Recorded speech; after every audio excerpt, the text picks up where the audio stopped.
Também convido para compor esta mesa o senhor Fábio Veiga, presidente do Iberojur, Instituto Ibero-Americano de Estudos Jurídicos, para compor também a mesa. Convido também a senhora Andresa Smith, diretora-geral da Escola Superior de Advocacia do Pará.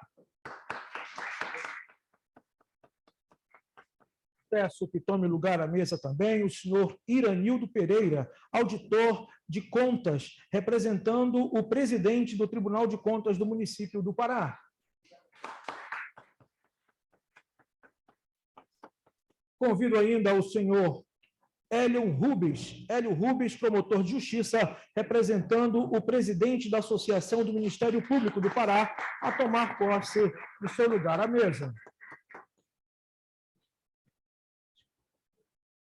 Convido ainda o senhor Frederico Lima de Oliveira, coordenador do Conselho e professor do mestrado em Direitos Fundamentais da Universidade da Amazônia, a tomar posse também em seu lugar à mesa.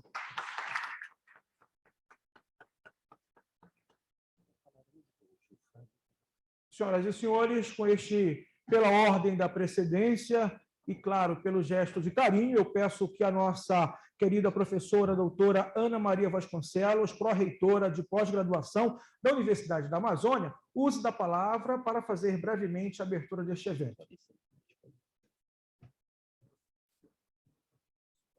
Podemos sentar. Os demais podem sentar, por gentileza.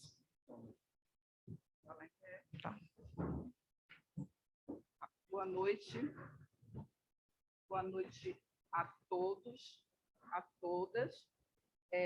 Em nome da nossa reitora, professora Betânia Fidalgo Arroio, eu cumprimento a todos aqui da mesa, e também a todos que estão aqui nessa noite de hoje, muito importante para a Estrito Senso e para a Universidade da Amazônia de modo geral. E parabenizo também os professores Frederico e os professores Jefferson, que conseguiram, junto com o Fábio Veiga, coordenar e organizar essa noite de hoje, que é a abertura do primeiro Congresso Internacional Sustentabilidade, Ambiente e Direitos Fundamentais. Eu quero dizer assim, que um evento como esse é muito importante para todos nós da academia científica, academia, de modo geral.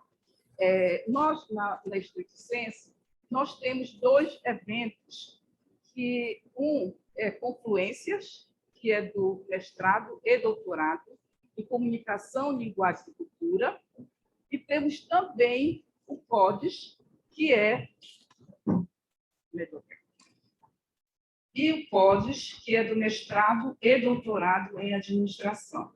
Eles estão já por mais de 10 eventos, o CODES é 14º e o Confluência é 11º. E aí, hoje, nós temos aqui o primeiro Congresso Internacional da área de Direito, que os professores Jefferson e Frederico representam aqui um corpo docente do nosso mestrado em Direitos Fundamentais. E aí, eu espero que esse congresso de hoje, sendo o primeiro, seja uma grande oportunidade para compartilhar conhecimento entre todos nós, e também consolidar as nossas parcerias com Portugal. Então, é justamente o momento em que nós paramos na academia e conseguimos compartilhar os nossos conhecimentos e também pensar na ciência da área de direito e como podemos avançar nessa área da sustentabilidade ambiental e direitos fundamentais. Espero que esse evento seja um sucesso e que venham mais e mais para a gente consolidar esse conhecimento na Amazônia e em Belém em particular. Então, eu desejo a todos um excelente evento.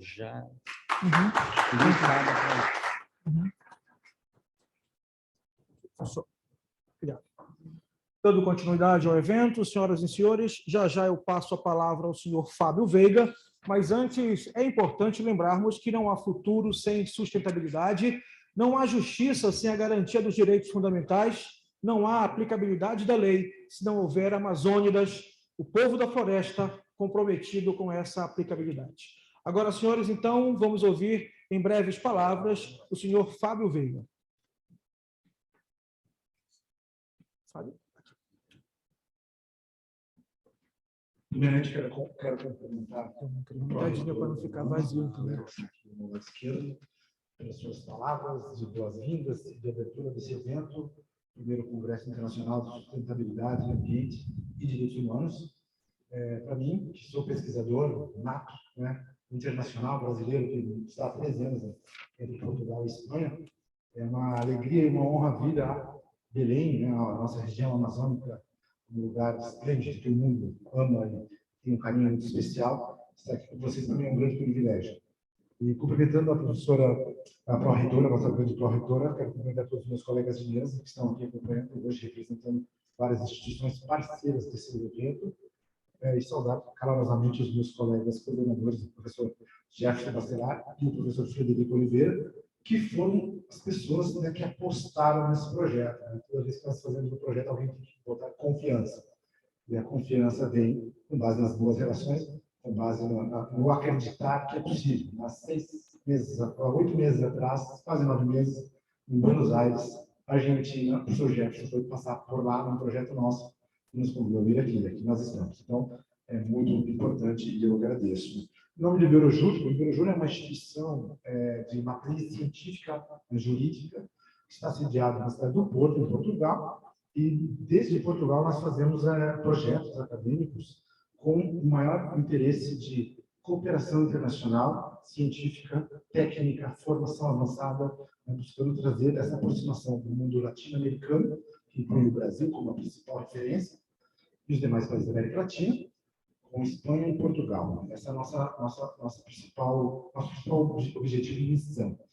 E, portanto, esse evento representa essa nossa missão institucional. Né? Então, estar aqui na UNAMA, para mim, como presidente de uma instituição que tem essa vocação, é muito importante, e também para nós, enquanto parceiros, é relevante, porque nós queremos continuar a cooperar. Né? A nossa cooperação nunca é momentânea. Nós pensamos naquilo que é o tema do evento, sustentabilidade.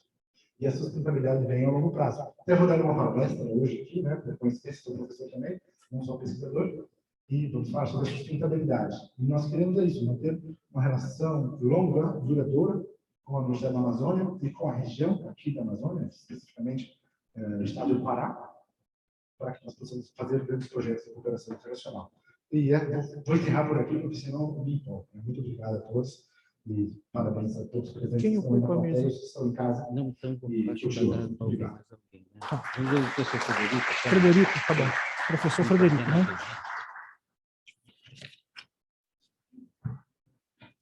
Vamos agora, então, passar a palavra ao professor Frederico Lima de Oliveira para fazer o uso da palavra também, não é isso, professor?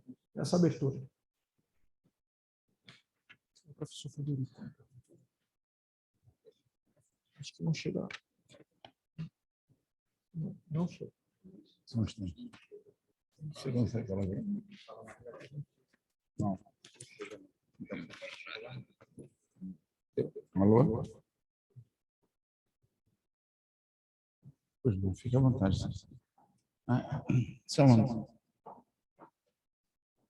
Pronto, claro. Só pegar aqui. Não. Muito obrigado. Uhum.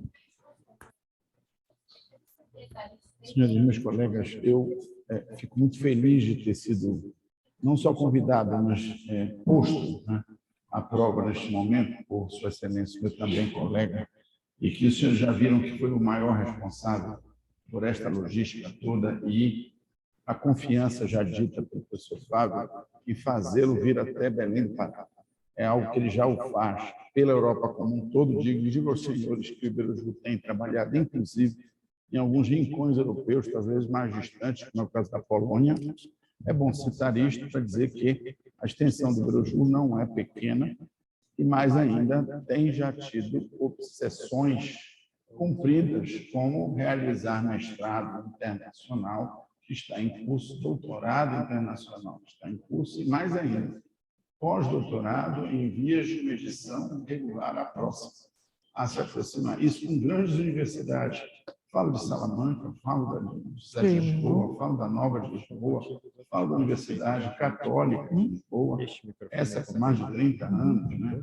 Entre outras, apesar de privada. Então, o que eu cito é que isso dá uma dimensão da potencialidade que foi vista imediatamente pelo professor Jefferson. Importante pontuar isso, que é um momento realmente diferenciado a partir desta aproximação do que virá. Ele, muito gentilmente, esteve em quase todas as instituições nossas, a começar pelo próprio Tribunal de Justiça, hoje ainda, e aqui estamos todos juntos.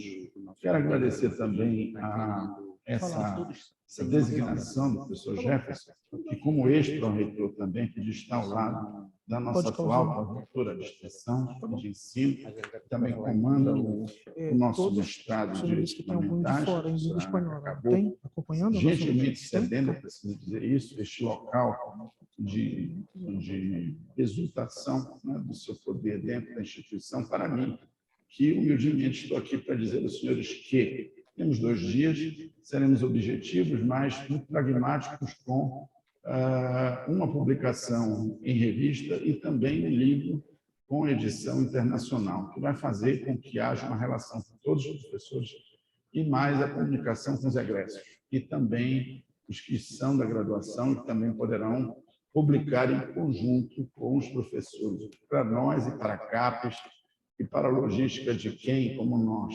gostaríamos de chegar a ser doutores com doutorado em Direitos Fundamentais. Já temos uma administração por esta instituição, não é pouca coisa, é algo muito importante.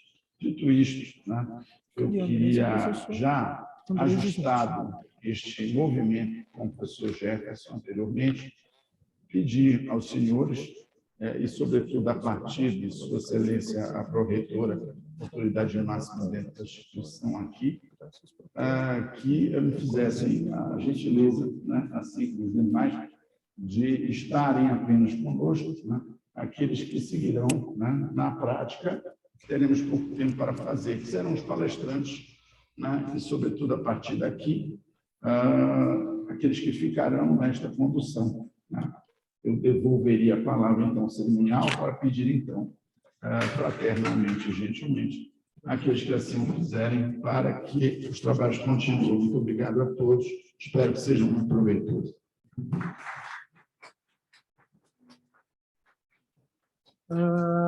Quiero saludar a los académicos que están presentes en la modalidad remota. Gracias a todos. Gracias por creer en el conocimiento amazônico. Bem, agora eu passo a palavra à senhora Andresa Smith, para fazer uso de breves palavras. Obrigada, eu vou ser muito breve em respeito aos colegas que estão no fuso horário de 4 horas a mais.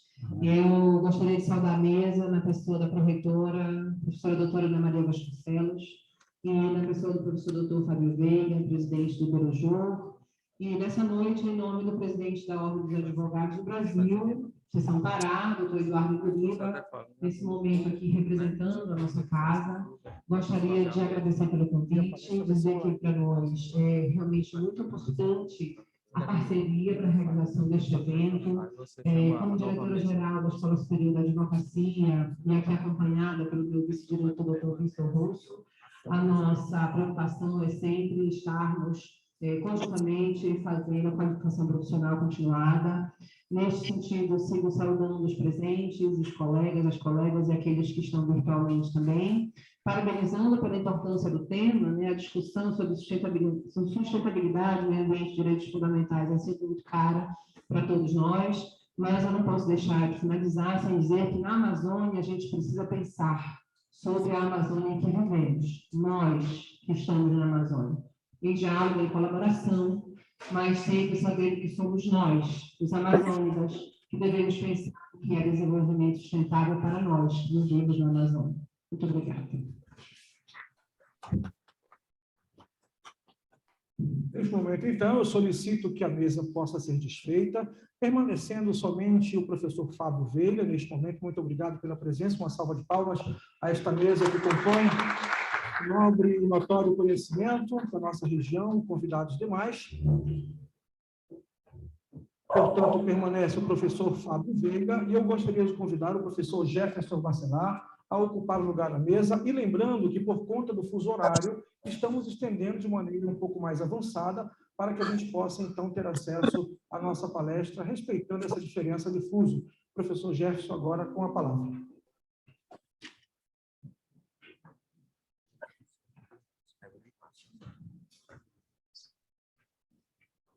Internacional, a gente fala com os irmãos. Nada, filho. Boa noite a todos e todas, uma honra imensa, não é, poder presidir essa primeira plenária, as palestras plenárias do primeiro dia. Só explicando um pouco a dinâmica do nosso congresso.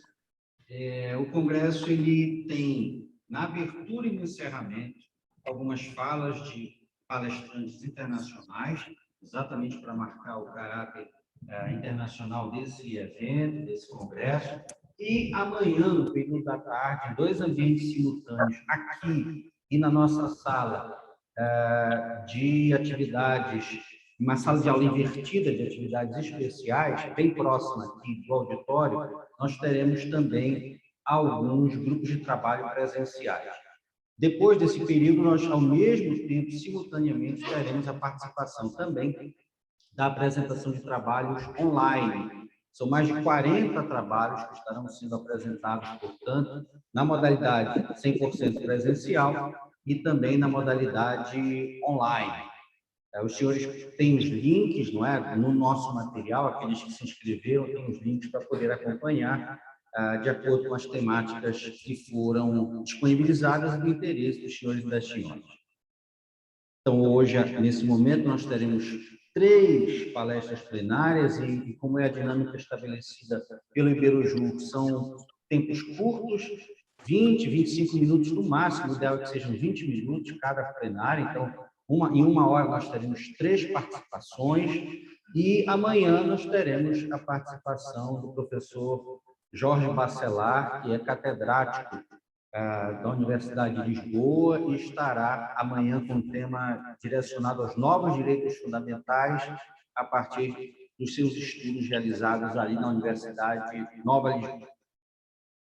Vamos, então, nesse momento, a nossa primeira palestrante da noite, a professora Sandra Tavares, que é professora doutora de Direito Penal da Universidade Católica Portuguesa, Escola do Porto, e falará sobre o tema aplicação do direito ambiental na Constituição da República Portuguesa.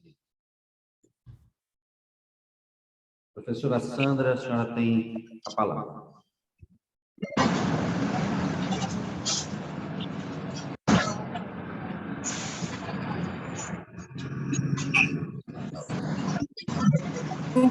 Boa noite a todos. Estou a ouvir muito ruído de fundo. Sim, professora.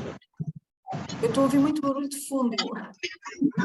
Podemos ouvi-la. Eu acho que estou a ouvir feedback, desculpem.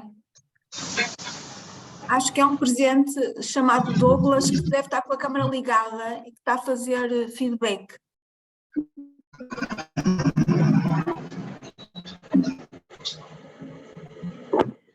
Vou colocar no mudo os seus microfones. Ok, agora já, desculpa, muito boa noite. Foi uma abertura um bocadinho intempestiva, peço desculpa, mas estava aqui a ouvir muito feedback metálico. Muito boa noite a todos. É um gosto estar neste primeiro Congresso Internacional de Sustentabilidade, Ambiente e Direitos Fundamentais. O meu foco de investigação é o direito penal, é o direito processual penal, mas também comecei no ambiente e, portanto, gosto bastante de falar de ambiente e, portanto, é um momento ideal. E, se me permitem, vou aqui partilhar um PowerPoint que tinha pronto.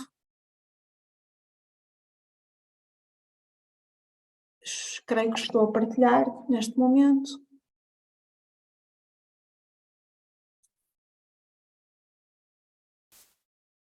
Exatamente, já está a ser partilhado. Ora bem, aquilo que me traz cá hoje é falar do tema que me foi proposto, direito ambiental na Constituição da República Portuguesa, Eu vou fazer uma abordagem muito legalista, porque eu sei que estou a falar para um público eminentemente estrangeiro em relação à realidade portuguesa, focar no que existe para a partir daí se criar conhecimento comum. Ora bem, nós temos o artigo 66, que aborda exatamente o ambiente e a qualidade de vida. Este artigo 66 vem já do início da Constituição, portanto dos anos 70. À época foi considerado um artigo inovador, portanto nós temos o ambiente e a qualidade de vida como um direito fundamental, e portanto isto liga-nos diretamente ao tema desta conferência. Um direito fundamental, dentro dos direitos fundamentais é um direito económico, social e cultural, um direito social em sentido amplo e mais concretamente um direito social em sentido estrito. Portanto é um direito fundamental estabelecido e que nos acompanha desde 76, claro que já foi bastante alterado, é um artigo que já vai na sua 4ª versão e como nós juristas sabemos, se há muitas versões é porque alguma coisa não estava bem ou não estava suficientemente adequada ao pretendido. De qualquer maneira, esta versão já está fixa, vá lá, desde 97 e, portanto, já tem alguma idade. Ora bem, e qual é exatamente o conteúdo do artigo?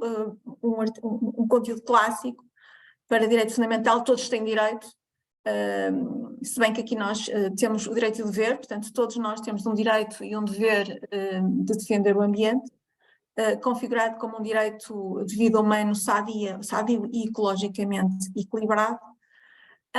E depois o mesmo artigo no número 2 tem uma série de deveres que se impõem ao Estado, portanto há aqui direitos e deveres, digamos, reflexos. Não só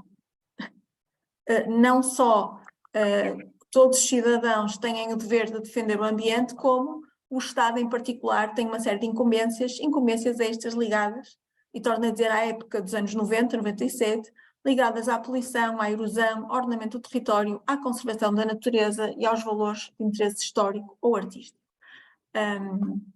Ao aproveitamento de recursos, à qualidade do ambiente, ao plano arquitetónico de zonas históricas, à educação ambiental e à política fiscal. Portanto, ideias mais ou menos clássicas de ambiente, eu diria ideias evoluídas, mas do século XX, que venham já consagradas, muitas delas desde 76, mas evolutivamente em 97 vinham referidas. Uma ideia que vou voltar à frente a falar desta ideia é a linha F.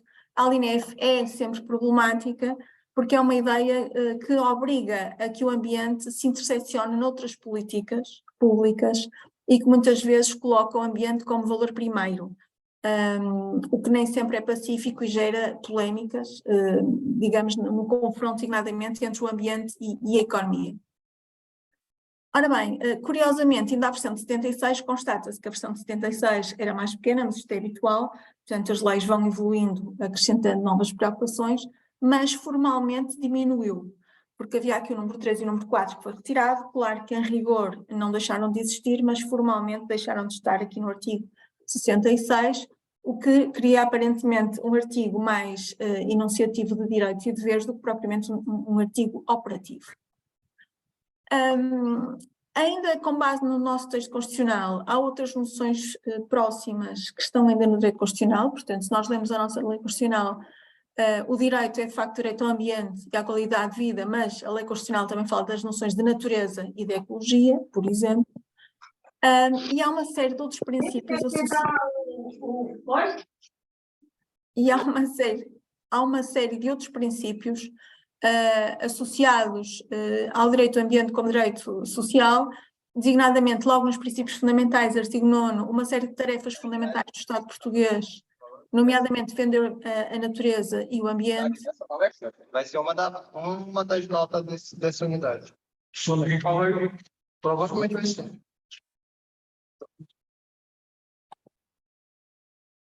Peço desculpa, estou a ouvir e não estou a conseguir ultrapassar. Às vezes tenho que parar. Portanto, o artigo 9º, nas tarefas fundamentais do Estado português, logo nos princípios fundamentais, tem várias, obviamente, preocupações complexas, nomeadamente ligadas ao ambiente e aos recursos naturais, numa perspectiva muito de preservação económica. O artigo 52 consagra, entre muitas outros valores, o ambiente como valor que permite o exercício da petição e da ação popular. Portanto, curiosamente, o ambiente, sendo o direito social, permite o exercício de direitos, liberdades e garantias de participação política, portanto, retroage a valores tidos como mais fundamentais na teoria constitucional. E depois, a nível da organização económica, o ambiente vem novamente a ser referido, e curiosamente em articulações necessariamente económicas, como define a articulação constitucional, mas integradas em políticas específicas. Por exemplo, na Política Nacional de Energia é imposto que tenha em conta a preservação dos recursos naturais. Na Política Nacional da Água é imposto que seja tido em conta um planeamento e uma gestão cuidada e racional dos recursos hídricos. Portanto, a ideia de não exaurir os recursos naturais em função de políticas públicas que às vezes, a curto prazo, poderiam exaurir recursos de uma maneira contraproducente. Depois, os próprios planos de desenvolvimento económico e social, muitas vezes também preocupados com o curto prazo, até porque os planos tipicamente têm um prazo mais ou menos contado. Também aqui estes planos têm que ter em conta a preservação do equilíbrio ecológico e a defesa do ambiente. E na política agrícola, mais uma vez, política económica, organização económica, se impõe que haja uma gestão racional dos recursos naturais em sede agrícola, nomeadamente garantindo a capacidade de regeneração dos solos.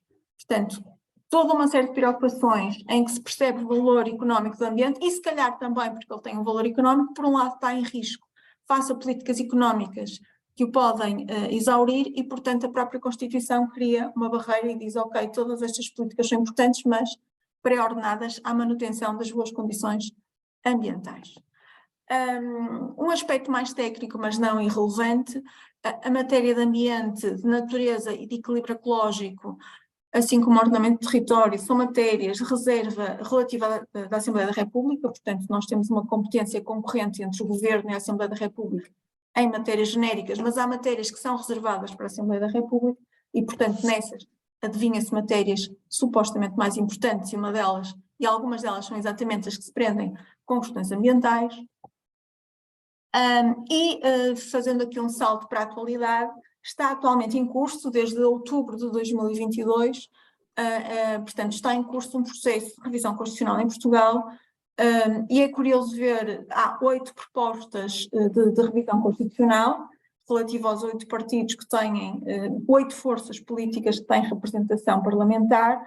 Curiosamente, uma das propostas não faz referência a questões ambientais, não sei se por acaso ou não, mas é um partido liberal. Todos os outros fazem referências mais ou menos cruzadas a preocupações ambientais e basicamente o que eu retirei do conjunto dessas propostas foram preocupações, digamos, diversificadas. Por um lado, a preocupação com o ambiente como o planeta, portanto já a posição mais macro que nós possamos assumir, portanto a preocupação com o planeta. Depois a enunciação de problemas que se colocam e que se sentem, as alterações climáticas, a pegada ecológica, a justiça, eu diria a injustiça intergeracional e a questão dos resíduos, que é um problema. Depois alguns pontos que se colocam para evolução e melhoria, e portanto algumas ou várias dessas propostas, e é expectável que isto se venha a converter em lei, abordam preocupações com o desenvolvimento sustentável, com as energias renováveis, com políticas fiscais verdes ou com a criação de transportes públicos gratuitos, bastante acessíveis, gratuitos ou tendencialmente gratuitos, exatamente para se conseguir que haja um transporte mais eficiente ambientalmente. E depois uma preocupação diferente, eu diria já uma preocupação do século XXI, outro nível, que é a preocupação com os animais, a fauna e a flora, portanto já não o ambiente como um recurso humano e um recurso utilizado também economicamente pelo homem, mas que cria problemas à sua manutenção e que tem que haver aqui uma limitação da economia, mas agora o ambiente numa outra área, o ambiente ligado à preocupação específica com animais, fauna e flora, e nomeadamente a noção de bem-estar animal, que é uma noção que está muito na ordem do dia, hoje em dia em Portugal, a preocupação com os animais como valor em si. Ora bem, eu elenquei 2 aspectos que me parecem pertinentes, eu elenquei 2 preocupações concretas que surgem no cotidiano jurídico-social, uma preocupação muito económica e ligada a preocupações típicas do século XX e uma preocupação muito mais, eu diria, avant-garde e ligada a preocupações, vá lá, século XXI, preocupações mais atuais, e uma delas é exatamente esta questão que eu já evidenciei no artigo 66, o artigo 66 2F refere que se tem que promover a integração dos objetivos ambientais nas várias políticas de âmbito sectorial. E o que é que isto faz? Faz com que na vida real, na atualidade, isto é uma coisa que se mantém, surgem sempre muitas críticas, muitas dúvidas e muita litigância relativa ao facto de que as preocupações ambientais acabam por se impor às outras políticas e às vezes paralisam outras políticas. Por exemplo, qualquer atividade passível de licenciamento que tenha impacto ambiental tem que passar por um procedimento de impacto ambiental, tem que gerar uma avaliação de impacto ambiental e tem que gerar uma declaração que não seja desfavorável ao impacto ambiental. E, portanto, isto permite paralisar uma determinada atividade industrial, extrativa, seja o que for, que se queira implementar numa determinada região, se a avaliação de impacto ambiental for negativa. Ora bem, isto mostra uma supraordenação efetiva do ambiente em relação a outros valores, mostra que o ambiente acaba por ser transversal a várias políticas e, na vida real, preocupações que eu diria do século XX, muito baseadas na economia e no bem-estar social. E o que é isto do bem-estar social? Ter mais emprego e, portanto, mais rendimento, ou ter mais ar puro e, portanto, mais saúde, é um problema que reiteradamente se coloca. Outra preocupação também muito presente na atualidade portuguesa, com manifestações, com grandes, digamos, clivagens sociais, tem a ver com os crimes contra animais de companhia. É um grande problema, eu diria que é um problema de primeiro mundo, é um problema muito presente em Portugal, que há uns anos foram criminalizadas práticas criminosas contra animais de companhia. Já foram várias pessoas punidas por terem cometido crimes contra animais de companhia, e o problema é que as pessoas recorrem para o Tribunal Constitucional e o Tribunal Constitucional tem tomado decisões em que declaram que aquele crime é inconstitucional porque não há um bem jurídico, ou seja, proteger um animal de companhia em si, por muito meritório que seja, não tem relevância constitucional, não tem realce constitucional direito, não constitui um bem jurídico constitucional e, portanto, não constitui um bem jurídico ou constitucional que permita proteção penal. Ora bem, isto está em discussão, portanto, a lei foi criada, o legislador achou que sim, que o podia fazer. A prática tem demonstrado que não é bem assim, porque já são várias as decisões do Tribunal Constitucional declarando a norma não conforme à Constituição, e a questão neste momento coloca-se a este nível. Os animais são um valor em si, claro que a Constituição não refere o animal expressamente como valor constitucional, mas os animais são um valor em si e, portanto, é óbvio que devem ser constitucionalizados. Os animais não são um valor já constitucionalizado, mas são um valor que devem ser alvo de constitucionalização próxima, futura, e aliás, há propostas constitucionais que vão nesse sentido. Ou então, os animais já estão presentes na Constituição como parte do ambiente, e eu diria que isto é um bocadinho forçado, porque de facto o ambiente tal, como está previsto até agora, é um ambiente humano para, digamos, exploração humana, mas manutenção em condições para futura exploração humana, é um bocadinho nesse sentido. Ou até que ponto é que a proteção dos animais ressalta diretamente a dignidade humana. Dignidade humana que está prevista no artigo 1º da nossa Constituição. Esta ideia é um bocadinho rebuscada, confesso, só estou a pôr em comum a discussão que se coloca hoje em Portugal, porque considera-se, os penalistas, eu sou penalista, consideram que a dignidade humana nem tem pertinência para gerar tipos legais típicos, portanto a dignidade humana não se podem retirar bem jurídico ou penais porque é uma ideia muito genérica, e eu diria menos ainda ir aí buscar a proteção do animal, mas há quem diga que a dignidade humana, rica, robusta do século XXI inclui também o respeito pelo animal e, portanto, a discussão está alguns aqui. Portanto, é um valor em si e prova disso é que até já há legislação que protege animais. Não é um valor em si e prova disso é que há decisões do Tribunal Constitucional que dizem que a norma é inconstitucional, mas se calhar conviria ou não constitucionalizar no futuro.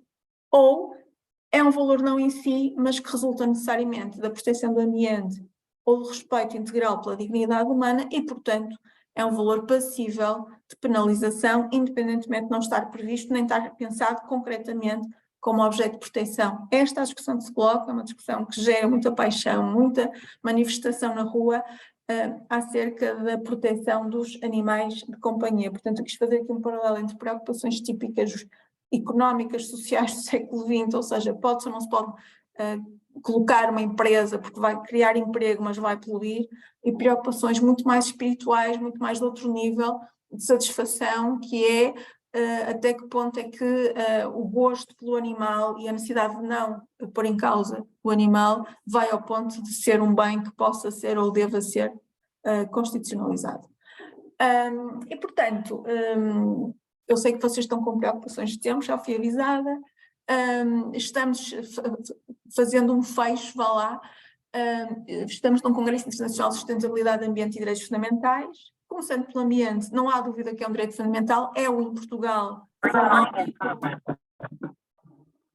Portugal formalmente desde 76, portanto não há dúvida nenhuma, até se acredita que vai sair robustecido de uma evolução constitucional que está em preparação.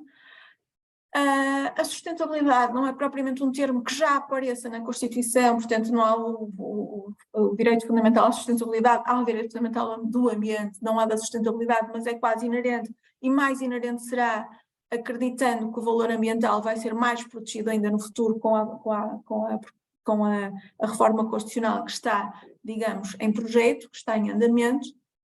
E, portanto, eu diria que resulta provado, digamos, olhando para o texto constitucional e para alguns tópicos que tentei pôr em comum, isto obviamente disponível para esclarecimentos posteriores, ficou provado que, de facto, o ambiente é um direito fundamental em Portugal e que há uma preocupação com a sustentabilidade em Portugal, e acredita-se que mais ainda haverá quando, de facto, num futuro mais ou menos próximo,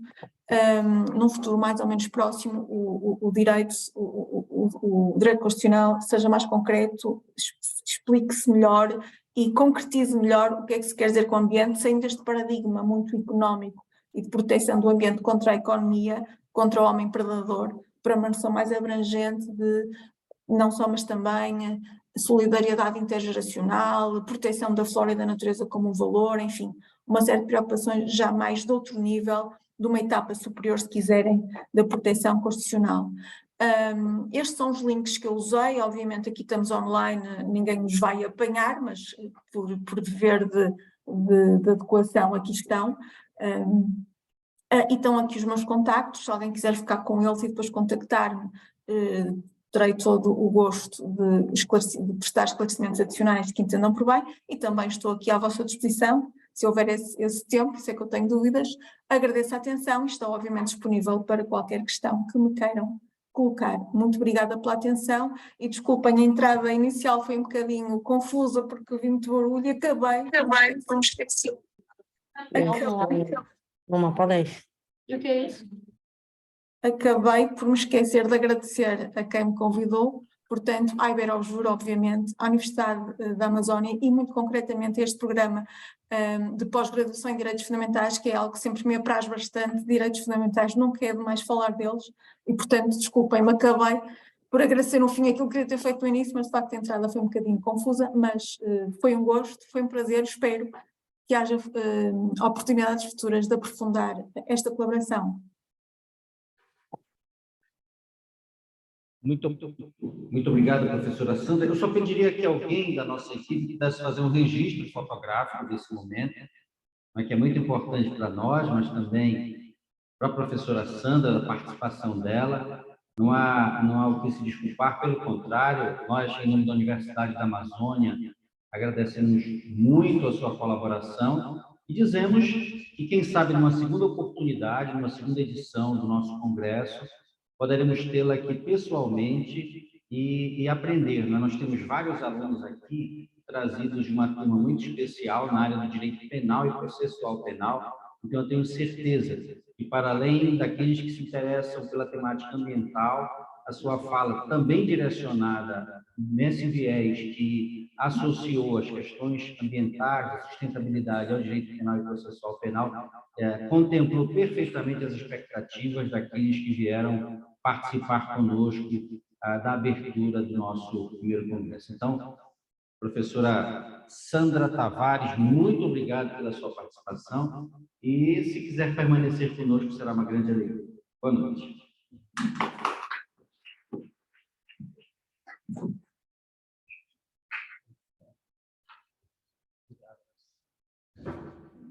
Ligar a luz, por favor. O professor Fábio será o próximo a falar, mas precisará, então, da iluminação nesse ambiente aqui. O professor Fábio já foi apresentado anteriormente, ele é o presidente do Iberoju. Muito bem lembrou o professor Fred. Eu tive a oportunidade de participar de 2 eventos presenciais do Iberoju e um evento remoto, na verdade, vários eventos remotos, mas um sediado na Polônia, não é? O Iberoju, ele promove eventos na Itália, na Espanha e até na Polônia, e uma experiência muito diferenciada, mas muito prazerosa também. E a minha experiência com o Iberoju é que depois que nós começamos essa aproximação, ela apenas vai se aprofundando. O Iberoju tem eventos nacionais e internacionais quase todos os meses. Então, se você às vezes não participa de um, já pode participar do seguinte, dos seguintes, e com certeza aprenderá muito e criará importantes networks que abrirão portas, quem sabe, futuras para um mestrado, doutorado, no exterior, até mesmo pós-doutoramento, se esse for o caso. Bom, então nós ouviremos agora o professor Fábio Veiga, na condição de professor doutor de Direito Empresarial na graduação, mestrado e doutorado da Universidade Lusófona do Porto, e também professor em Lisboa e em algumas instituições espanholas. O tema dele é a sustentabilidade como elemento ético e jurídico da responsabilidade das empresas. Professor. Muito obrigado, professor Jefferson Bacelar. Já fiz os meus cumprimentos no começo do evento. E vamos passar, então, a nossa palestra. Como bem disse o professor Jefferson, eu sou pesquisador na área de direito empresarial há mais ou menos 13 anos. Saí do Brasil, um dia depois de me formar, no dia 3 de dezembro de 2009, Foz do Iguaçu, no Paraná, e fui para a Espanha para passar 2 meses. E fiquei 13 anos, até hoje, né? Entre Espanha e Portugal. E nesse tempo todo, eu desenvolvi pesquisas no mestrado em Portugal, na Universidade do Minho. Tive 2 orientadores que são referências em Portugal. Os 2 estão no Supremo em Portugal, mas na época eram professores da Universidade do Minho, no norte de Portugal, uma cidade chamada Braga. E com esses 2 professores, a professora chamada Catarina Serra e o professor Nuno Pinto de Oliveira, mais ainda, a professora Catarina Serra, ela é uma referência no direito da insolvência, que é o tema que eu tratei na minha tese, na minha dissertação de mestrado, e depois também tratei o tema da responsabilidade dos administradores. Tudo isso dentro de uma empresa, vamos lá pensar, né? Eu sei que o direito empresarial, agora há pouco estava falando com o professor Fabrício, aqui que é professor aqui na UNAMA, comentamos aqui no intervalo dizendo, olha, é difícil ter uns professores de direito empresarial no Brasil, porque é uma matéria que às vezes é jogada de lado, né? Mas lá na Europa, os departamentos de direito empresarial são os maiores departamentos das universidades.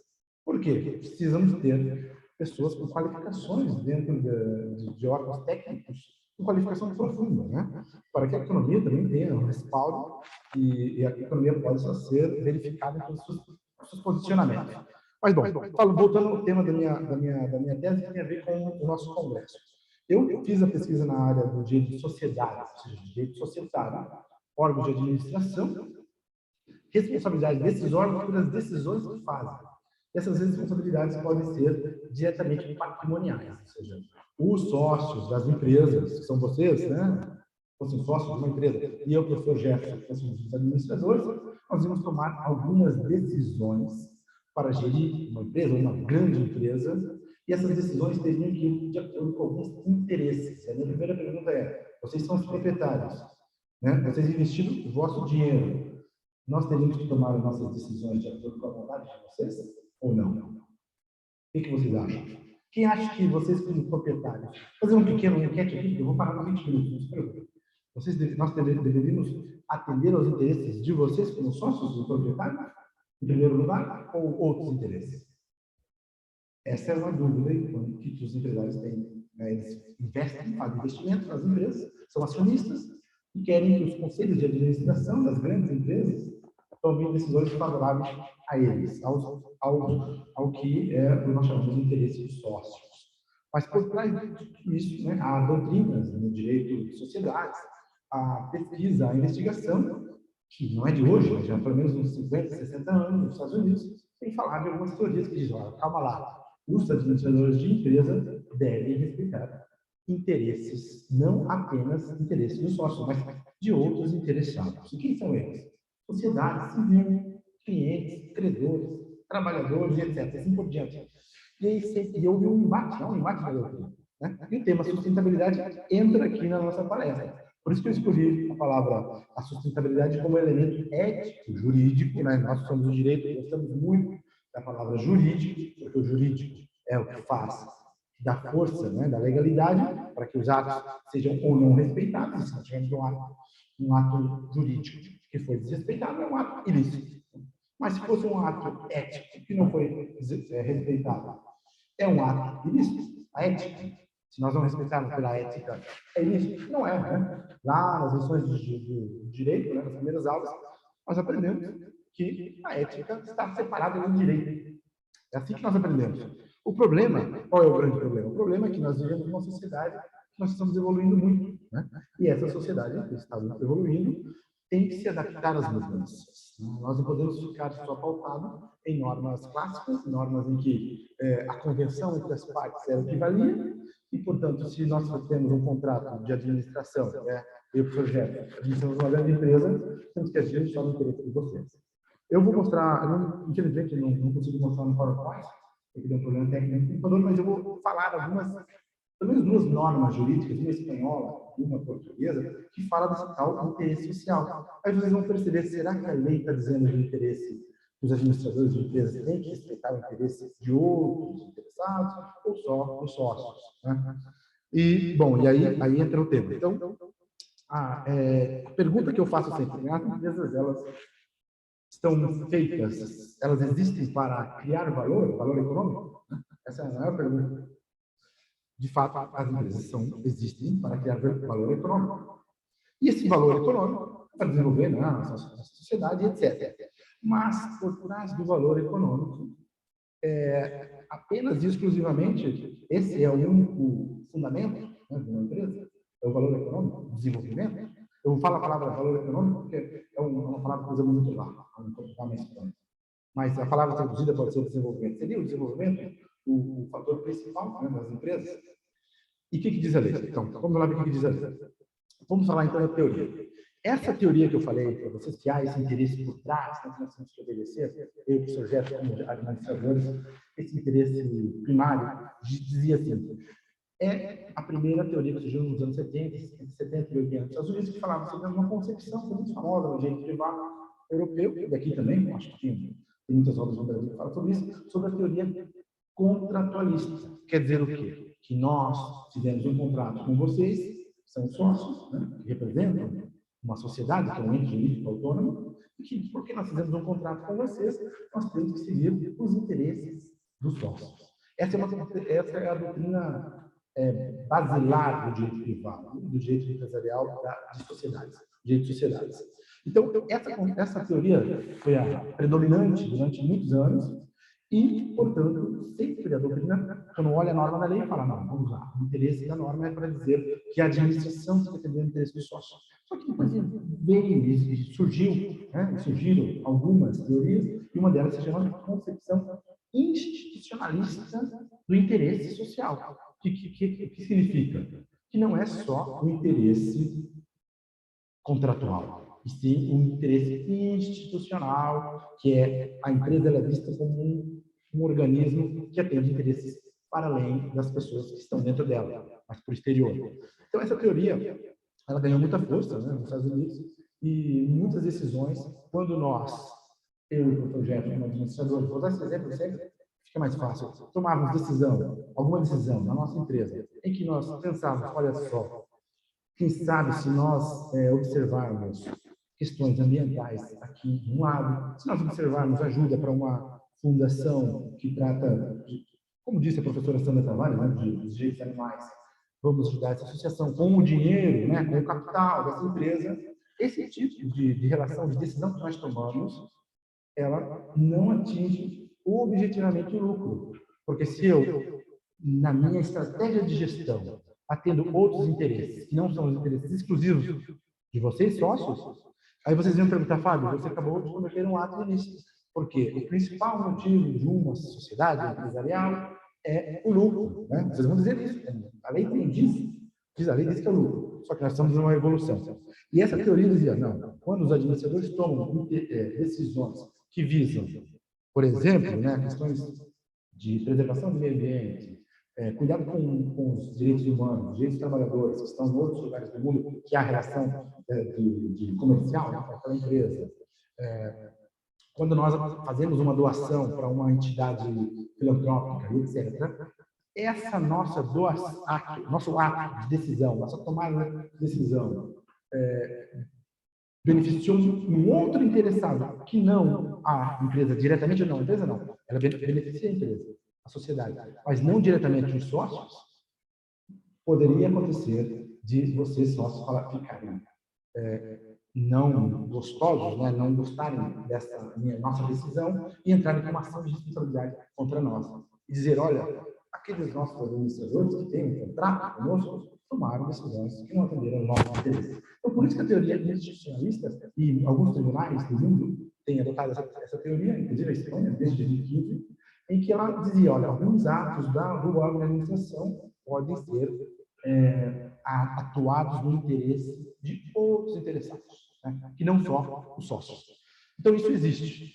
Vocês podem pensar, talvez nós estamos longe disso acontecendo no Brasil, mas existe, eu vou mostrar para vocês uma lei, as leis, né, como funciona.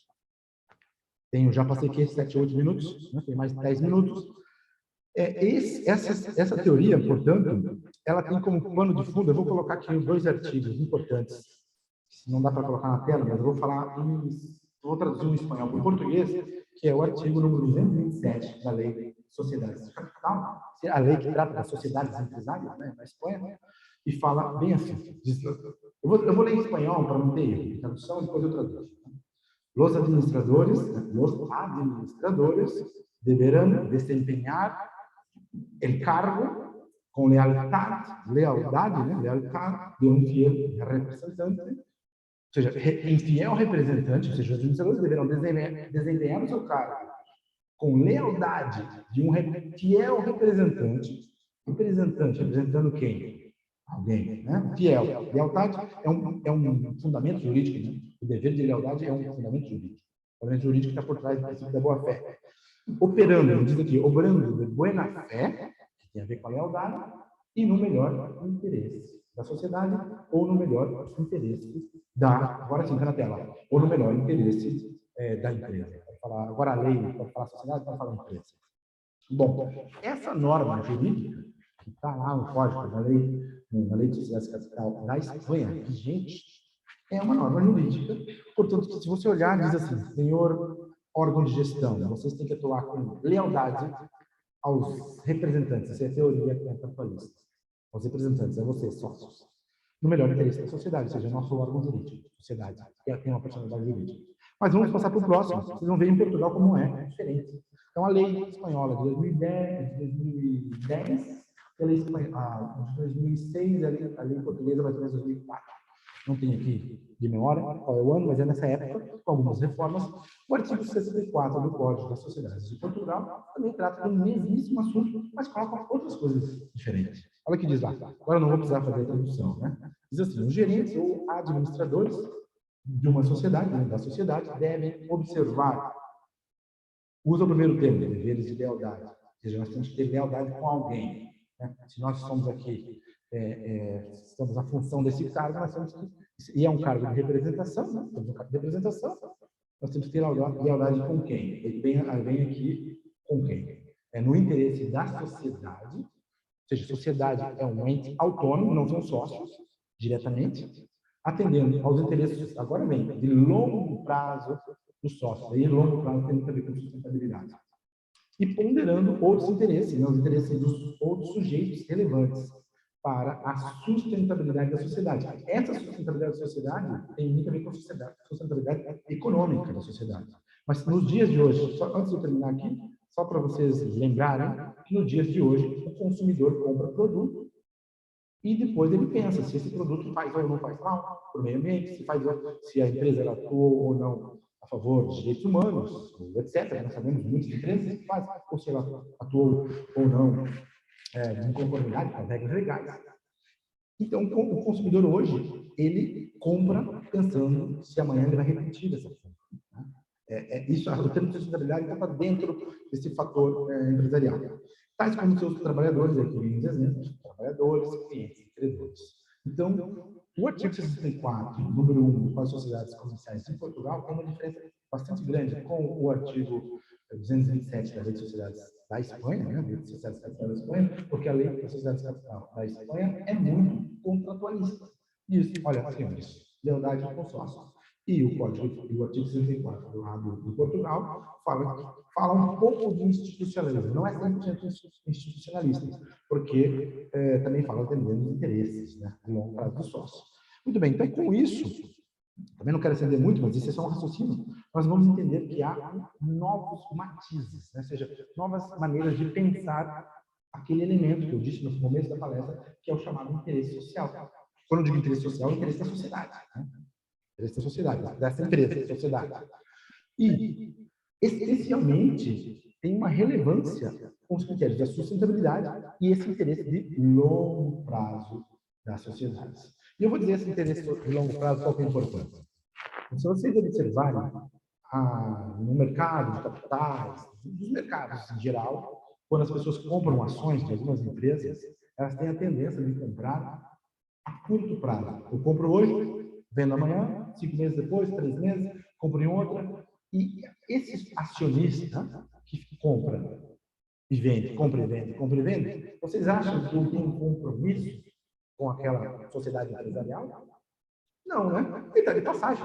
Ele entra, sai. Então, esses acionistas são acionistas que não pensam a longo prazo. Então, para eles querem que o órgão de direção, que somos nós aqui, tomamos decisão a curto prazo, para ter lucros rápidos. E não interessa a sustentabilidade da empresa. Por isso mesmo, podemos nós violar direitos humanos dos trabalhadores de outros países, podemos violar questões de meio ambiente, né? Que é uma coisa muito importante aqui onde nós estamos, né? Na Amazônia. E, portanto, esse entendimento de que hoje, a partir dos órgãos de gestão, a lei começa a trazer outros elementos, principalmente, né, direitos humanos, que é uma coisa importantíssima, e a questão ambiental, que é outra questão importantíssima que nós falamos aqui, isso está em mudança. Essa mudança nós vivemos hoje. Vivemos não só no ponto da legalidade, né, a legalidade, que essa legalidade que também não está muito fácil de interpretar, os tribunais têm que interpretar, os tribunais espanhóis têm avançado nesse tema, embora não seja institucionalista, mas a doutrina jurisprudencial espanhola é bastante institucionalista, e a lei portuguesa ela é um pouco institucionalista, observa outros interesses, porém ela não é, os tribunais portugueses não têm se debatido muito nesse tema. Começaram agora. Começaram faz pouco tempo, eu vou já encaminhar para meus últimos 2 minutos. Começaram a se debater há pouco tempo, porque no dia 22 de fevereiro de 2022, né, o ano passado, faz um ano e pouquinho, saiu uma diretiva europeia. A diretiva não é uma norma que se aplica, é uma proposta de diretiva, vamos corrigir, é uma proposta de diretiva, está lá no meu último slide, se quiser colocar, uma proposta de diretiva chamada Corporate Sustainability Due Diligence. A due diligence é o dever de diligência, ou seja, nós temos que ter diligência no nosso marco de atuação, né? E a diligência é um elemento jurídico.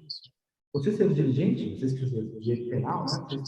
Você sabe, se a pessoa é inteligente, ela pode ser culpabilizada por alguma infração. E no direito civil, no direito comercial, ser indiligente é a infração, a violação de um ato ilícito. Então, essa proposta de diretiva do dia 23 de fevereiro de 2022 vem trazer um novo entendimento do Parlamento Europeu. Lembrando que a Europa, a do Parlamento, se isso vier a sair como diretiva, todos os países da União Europeia terão que receber essa legislação e colocar no seu regime interno. procedimento interno. Então, o que diz lá a proposta diretiva? É um dever de diligência em sustentabilidade, que é o nosso termo. Atualmente, a Comissão Europeia apresentou ainda a proposta Corporate Sustainability Due Diligence em fevereiro de 2022, e essa proposta, né, sobre o dever de diligência. Nós temos que atuar com a diligência nos órgãos de gestão das empresas em matéria da sustentabilidade, ou seja, pensar a longo prazo e pensar nas questões ambientais, o qual prevê responsabilização empresarial por danos ambientais e por violações de direitos humanos em sua cadeia de produção a nível global. Isso é muito importante. Empresas europeias que estão atuando no mundo inteiro, se elas vierem abrir um negócio aqui em Belém do Pará e cometer atos contra o meio ambiente, por exemplo, a lei brasileira vai julgar e vai condenar, mas elas também poderão ser julgadas lá no território europeu. É muito importante. Por quê? Porque aqui, às vezes, eles compram, eles fazem negociata, né? E se livram do problema, mas lá, não, né? É mais ou menos por aí. Então, os valores europeus, da democracia europeia, estão entrando nas normas de comercial e empresarial, estão fazendo com que as empresas que são europeias, que atuam no mundo inteiro, tenham que adotar padrões, né? Padrões de conduta para o exterior, e serem julgadas lá no território europeu. Essa diretiva ainda não é uma proposta, então está sendo debatida, né, no parlamento, porém há já 2 países na Europa que aplicam algo parecido com isso, que é a Alemanha, 2021, e a França, 2017. Esses 2 países aplicam normas desse sentido, em que as empresas francesas ou alemãs, que estão no mundo inteiro, que cometem atos ilícitos lá no qualquer lugar do mundo, possam ser respondidas, né, e ser responsabilizadas por um tribunal alemão ou um tribunal francês. Então, essa é a minha palestra de hoje. Daria para nós nos aprofundarmos muito, esse meu tempo é muito curto, e se vocês tiverem perguntas, também estarei à disposição. Muito obrigado.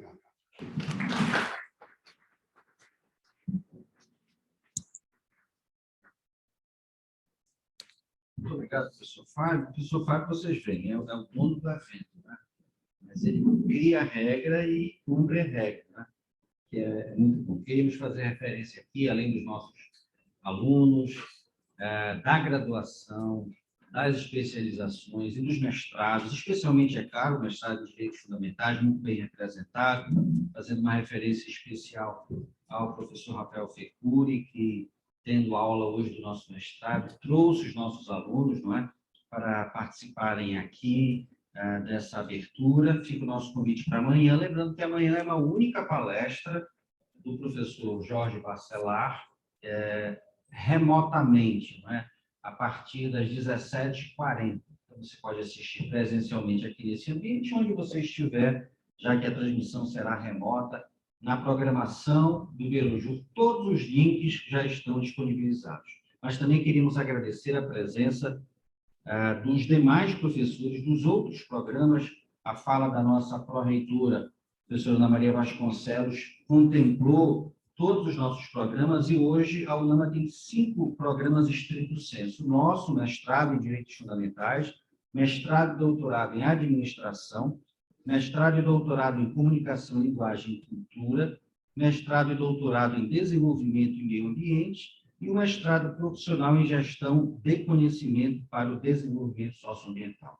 Fico o nosso agradecimento aos professores e professoras que, vinculados a esses outros programas, nos prestigiam nessa noite. Vamos, então, para a última palestra plenária dessa noite, também com o tempo de 20 minutos.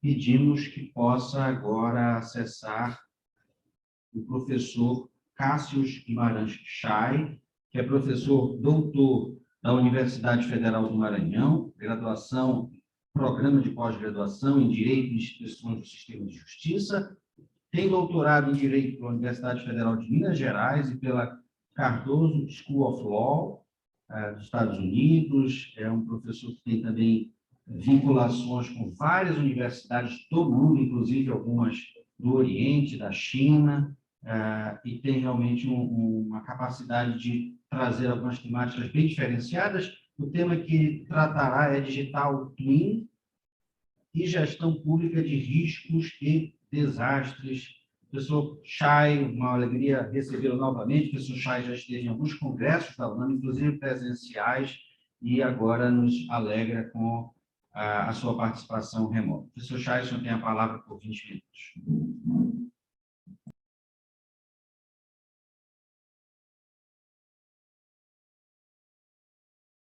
Professor Chay, se brevemente puder retirar o scratching para podermos vê-lo, depois o senhor faz o espelhamento do PowerPoint. A gente agradece.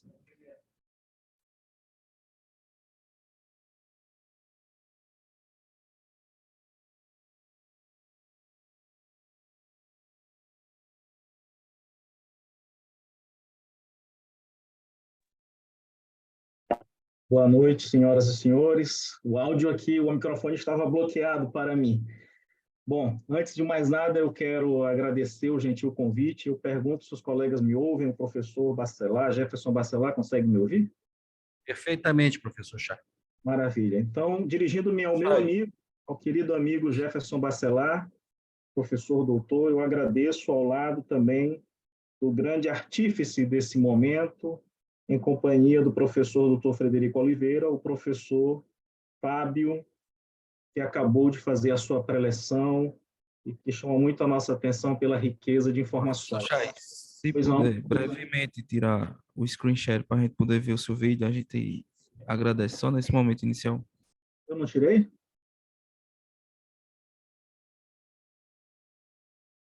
Pronto. Ok? Tudo no conforme aí? Tudo ok, professor? Maravilha. Então, eu agradeço mais uma vez a todos os organizadores e saúdo também a senhora pró-reitora Ana Maria Vasconcelos, na pessoa de quem estendo meus cumprimentos a toda a comunidade da UNAMA e do professor, mais uma vez, Fábio, toda a equipe do Iberoju. Minhas saudações aos mestrandos, mestrandas, doutorandos e doutorandas, colegas professores, colegas alunos da Universidade Federal do Maranhão, que também compartilham desse momento conosco, assim como discentes da Universidade Selma do Estado do Maranhão. Eu ouvi com muita atenção todas as lições compartilhadas pela nossa querida professora Sandra Tavares, de Portugal, assim como, penso, alinhavadas as suas lições, ali demarcadas no artigo 66 da Constituição Portuguesa, também já abordadas em parte pelo colega Fábio. Então, eu vou me permitir trocar algumas ideias nos 17 minutos que ainda me restam, para ser fiel também à predicação e ao controle do tempo. Eu indago se eu já posso compartilhar minha tela? Perfeitamente, professor. Pode sim.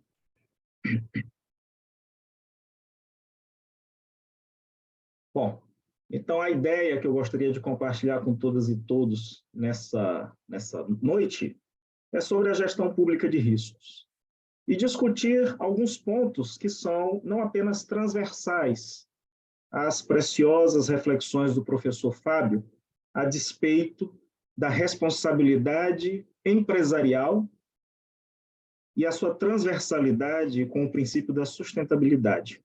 O professor Fábio, de todas as suas preciosas reflexões, eu vou tomar uma de empréstimo, due diligence, que seria um arquétipo sobre integridade, ética e respeito e aderência às regras do Estado de Direito. E aí é preciso demarcar qual é a qualidade desse Estado de Direito. E eu me permito, então, fazer esse recorte a partir de um Estado de Direito democrático, porque não é possível pensarmos um padrão de integridade, um padrão de transparência para fora das implicações necessárias que um Estado democrático de direito exigem. O Estado democrático de direito e o padrão de integridade do CHAI cidadão, do CHAI agente jurídico-político, assim como do professor Jefferson cidadão, do professor Jefferson um agente jurídico-político. Significa dizer que ambos os setores, público e privado, todos estão ao abrigo de um necessário compromisso com os supostos de uma democracia. Então, eu gostaria de demarcar esse objeto, refletindo sobre os nossos desafios e as possibilidades a partir de um instrumento internacional do qual o Brasil faz parte, que é o Sendai Framework. Este primeiro congresso internacional, capitaneado pela UNAMA, em consórcio com o Iberojur, põe à nossa reflexão a necessidade de pensarmos coletivamente sobre sustentabilidade. Ocorre que a sustentabilidade é um princípio que ele se espraia de modo multidimensional. E me explico. É necessário pensarmos sustentabilidade em políticas de saúde pública. É necessário pensarmos sustentabilidade em termos de políticas públicas de segurança pública. É necessário pensarmos em sustentabilidade para todas as atividades econômicas. Uma segunda preciosa lição deixada pelo professor Fábio nessa noite, a respeito de uma posição da Corte Europeia, do Tribunal de Justiça Europeu e da Corte Europeia de Direitos Humanos a respeito das responsabilidades empresariais ultraterritoriais ou transnacionais de empresas europeias. Nós estamos falando a partir do estado do Pará, a partir da bela cidade de Belém. E não cai no esquecimento que de 2017 até os presentes dias, não foram poucos os desastres ambientais provocados por um afastamento do princípio do due diligence por empresas estrangeiras que atuam no estado do Pará. Não vai distante as preocupações dos nossos concidadãos brasileiros paraenses com o episódio ocorrido em Barcarena, em 2018. E isso se repetiu em 2021. Gostaríamos que não tivéssemos a lembrança trágica dos dois episódios de Mariana e Brumadinho. E ainda assim, é preciso repormos no devido lugar as promessas retóricas de instrumentos normativos e a sua eficácia com os compromissos locais pela efetiva proteção da dignidade das pessoas. Então, é necessário que nós retomemos alguns supostos que o Brasil, né, aceitou. Agora, quando falamos de integridade, a respeito, por exemplo, do Sendai Framework, que é um instrumento que vem pensado para uma política de 15 anos, em um horizonte de 15 anos de desenhos institucionais e políticas públicas de proteção, resiliência para as cidades, para as comunidades, para todos os setores sociais, como instrumento de diagnóstico, prevenção e reação a desastres. E não são apenas desastres como enquanto fenômenos da natureza, mas, sobretudo, por aqueles desastres que resultam da intervenção do homem. Na taxonomia técnica inglesa, ou seja, no termo técnico anglofônico, the man-made hazard, são os males que são propiciados pela intervenção do próprio homem. Então, nesses 12 minutos que me faltam, eu vou tratar aqui do conceito do Sendai Framework, dar uma visão genérica para aqueles que nos ouvem, provocando a cada um e a cada uma que possam, inclusive, utilizar essas expressões tais como estão gravadas nos slides, nos instrumentos de busca na internet e facilmente as informações serão encontradas. Depois eu gostaria de compartilhar nessa revolução 4.0, portanto, nessa revolução digital em que abraça todos nós, e não obstante, entretanto, em que muitos brasileiros e brasileiras encontramos-nos em diferentes estágios do processo civilizatório, marcadamente por um afastamento e por uma falta de acesso efetivos às plataformas digitais, aos serviços contemporâneos digitais. E isso, obviamente, traduz-se em graves prejuízos a boa parte da população. Não bastasse o sofrimento causado por um analfabetismo funcional, agora temos uma exponencialização de um afastamento às participações dos campos decisórios da democracia por uma absoluta falta de estrutura de acesso aos mecanismos e aos serviços de telefonia móvel e de fornecimento e acesso à rede mundial de informações, considerando que informar e ser informado é também um direito fundamental. E, por fim, nessa transversalidade, permanentemente discutir a sustentabilidade e o desenvolvimento. Então, numa perspectiva de uma dimensão normativa, Portugal e Brasil são muito próximos. O artigo 66 da Constituição Republicana Portuguesa, que vige desde a Revolução, após a Revolução dos Cravos, como já muito bem anotado pela querida professora Sandra Tavares, ali a epígrafe do artigo diz da sustentabilidade do meio ambiente e da qualidade de vida. E o nosso artigo 225 da Constituição em vigor de 1988 também preconiza a conjugação da proteção ao meio ambiente para o exercício, para o usufruto de uma vida digna. Então, não nos falta, do ponto de vista normativo, um dever fundamental. Mas quais são os nossos desafios atuais? Quais são as nossas idiosincrasias? É um despregamento entre o que a norma manda e o que as pessoas fazem, entre o que o direito constitucional preconiza e aquilo que nós, empreendedores, cidadãs e cidadãos, experimentamos e praticamos no dia a dia.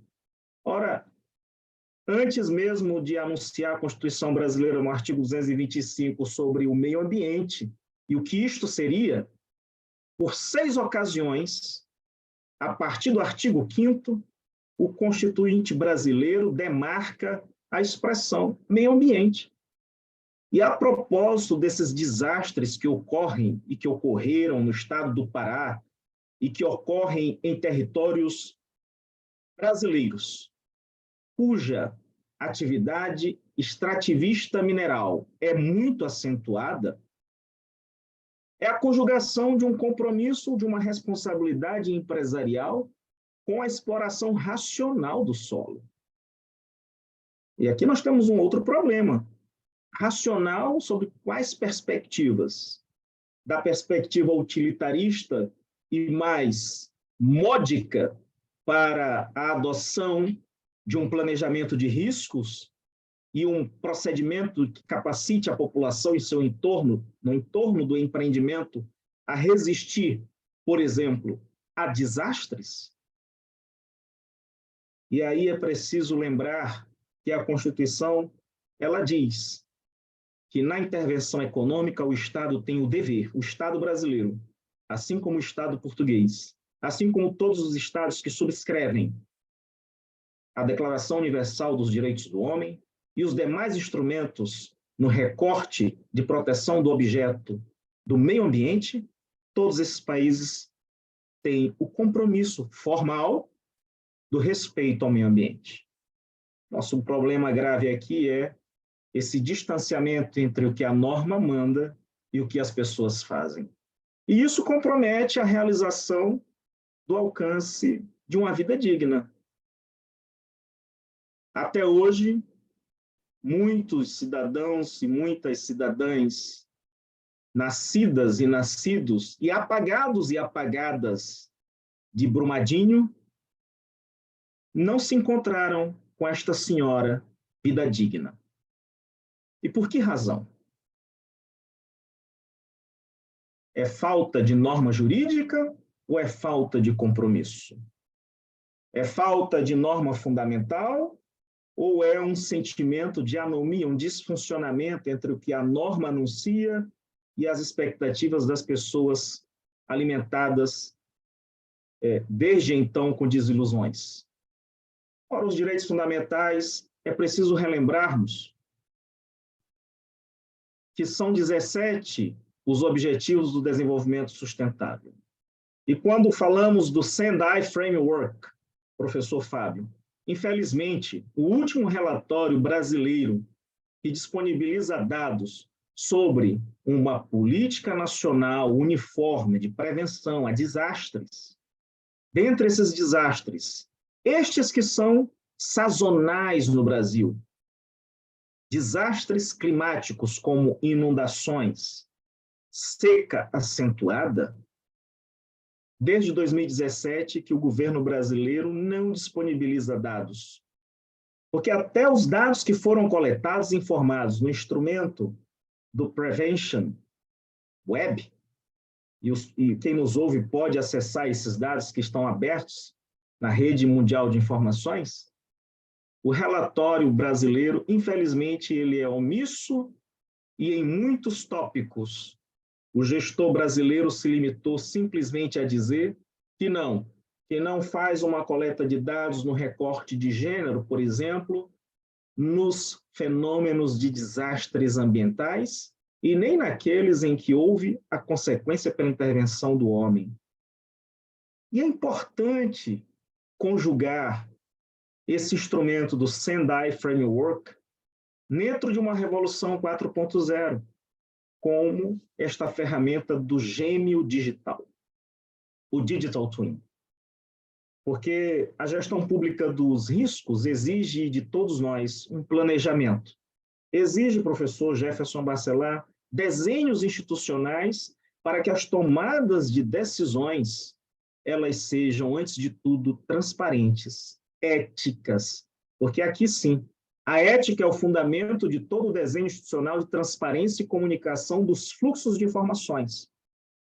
E não é possível conviver com uma democracia em que há um afastamento sobre o padrão ético, qualitativo e verossímil das informações que são dadas ao público. Para decidir, é preciso ter transparência, porque não basta apenas que os stakeholders, que os grandes acionistas, que os grandes setores da gestão pública retenham para si as informações sem dizer à população as razões pelas quais as políticas públicas devam ser implementadas. Mas, como exemplo desses 17 Objetivos do Desenvolvimento Sustentável, contendo 169 metas, não podemos deixar de lado a compreensão de que dos 17, 10 desses objetivos guardam pelo menos 25 metas diretas na conjugação dessas reflexões para as quais fomos convidados hoje com muita alegria pela UNAMA.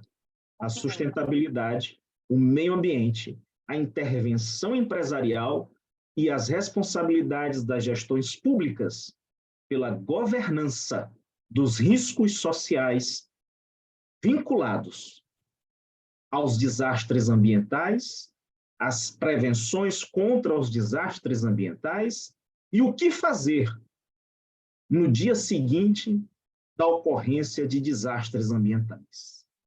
O Covid pode ser tomado como exemplo de uma completa desarticulação e de regência entre as três esferas de governança nesse arquétipo da República Federativa do Brasil.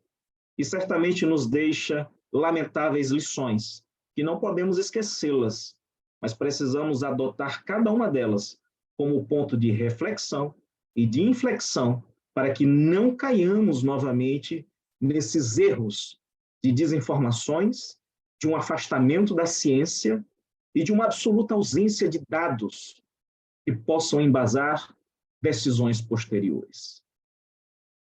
Então, de uma dimensão normativa, é preciso compreender que esse Sendai Framework, pensado para reduzir riscos de desastres, é um acordo global que estabelece metas e prioridades claras para prevenir novos riscos de desastres e reduzir aqueles existentes.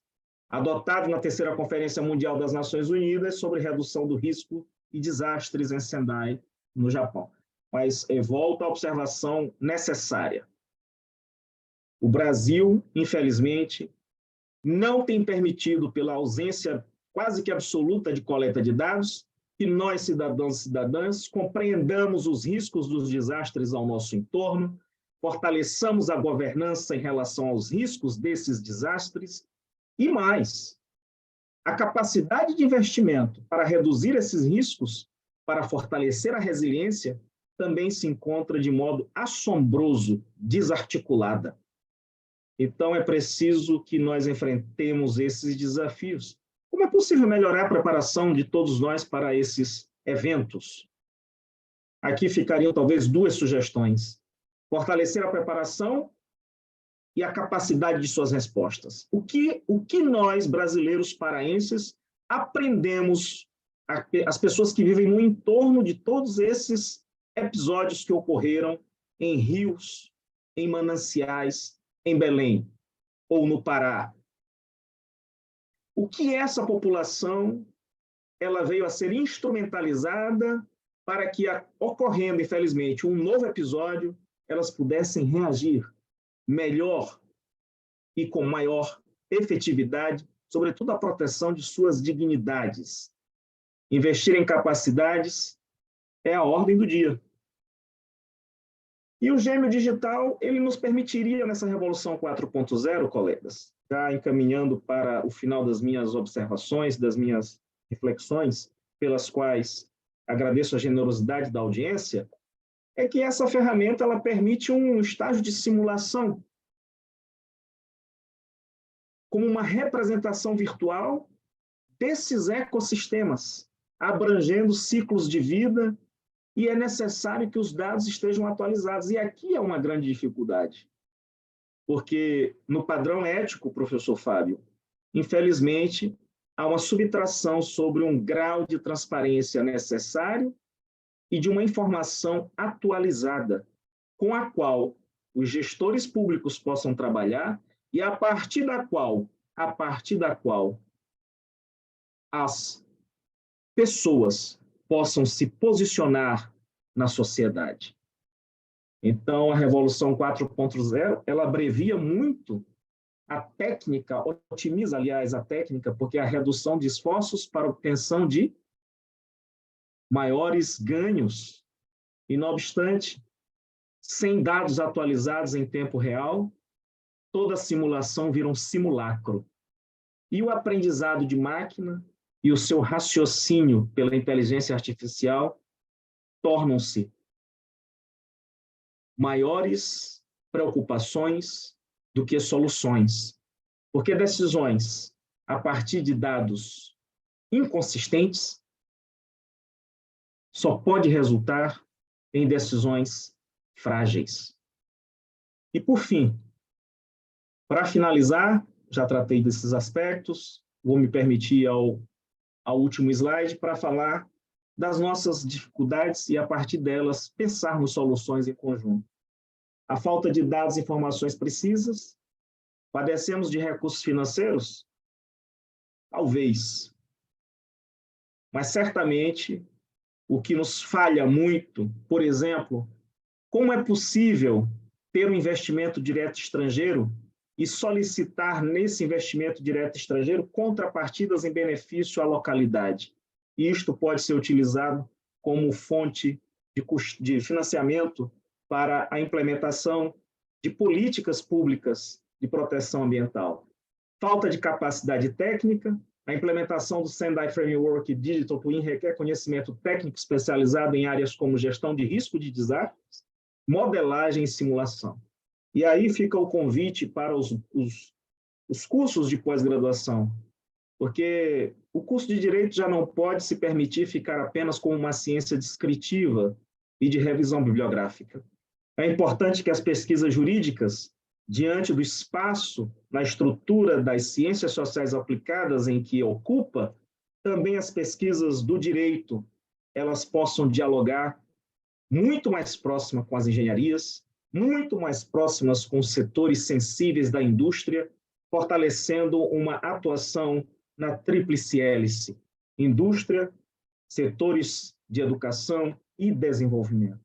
E, por fim, a falta de coordenação e colaboração, porque mesmo na estrutura de governança federativa brasileira, nem todos os municípios ainda implementaram os seus planos municipais de prevenção a desastres e riscos.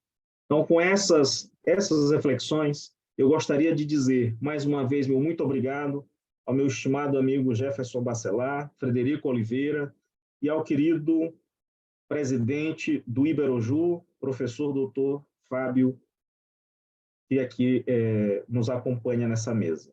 Meu fraterno abraço e fico à disposição de todas e todos. Muito obrigado.